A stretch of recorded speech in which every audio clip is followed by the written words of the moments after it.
There used to be a time where you could rely on this time of the year where superstar quarterbacks wouldn't make much news or headlines. Every so often, you get a freak circumstance like Peyton Manning landing in free agency because of an injury, or Brett Favre leaving Green Bay after changing his mind on retirement, but that was rare stuff.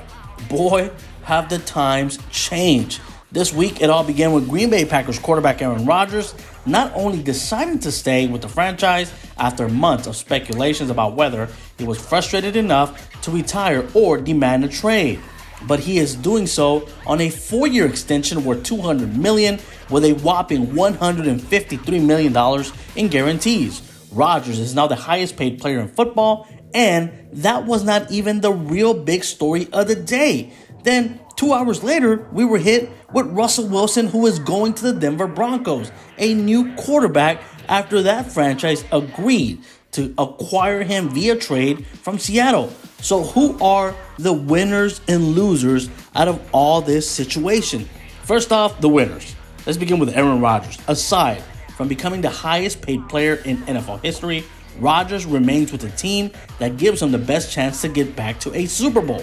There is no question Rodgers is playing at a peak level. He's won back-to-back MVP awards, and he's passed for 85 touchdowns and 9 interceptions in the last 2 seasons. It hasn't been all gold for Rodgers, however.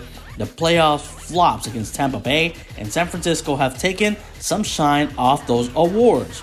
Rodgers did violate COVID-19 protocols last season, which became a huge story when he tested positive and missed Week 9 against the Chiefs. Winning now. That's what Rodgers needs to do to get the Packers back into the Super Bowl within the next few seasons. And the path remains open given Drew Brees and Tom Brady have retired within the last 2 seasons. Rodgers is 11-10 in the postseason, and all it takes is one Super Bowl championship run to change opinions. I just gave you a winner. Let me give you a loser in this entire situation. I'm talking about quarterback Jordan Love, the number 26 pick in the 2020 NFL Draft, is not going to be a starter in Green Bay anytime soon. Rodgers waited 3 years behind Brett Favre before getting his chance to start. This whole situation has been unfair to Love. Love had an uneven start against Kansas City last season, and his development was hindered by the lack of a preseason in 2020. It's hard to say what Love's trade value is, but he will be a chip ahead of the 2022 NFL Draft, given that it is not a strong quarterback class. And finally, one last winner from this whole week and this whole trade deadline between Seattle and Denver has to be the Broncos GM George Patton, who was once in a great space heading into the offseason with a strong roster and a ton of cap space.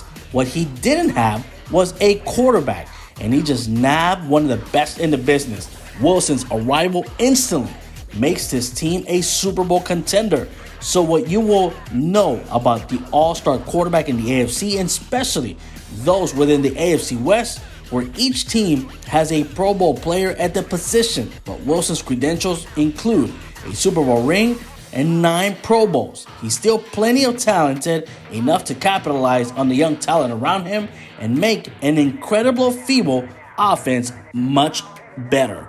Those are the winners and losers from this week's huge NFL week.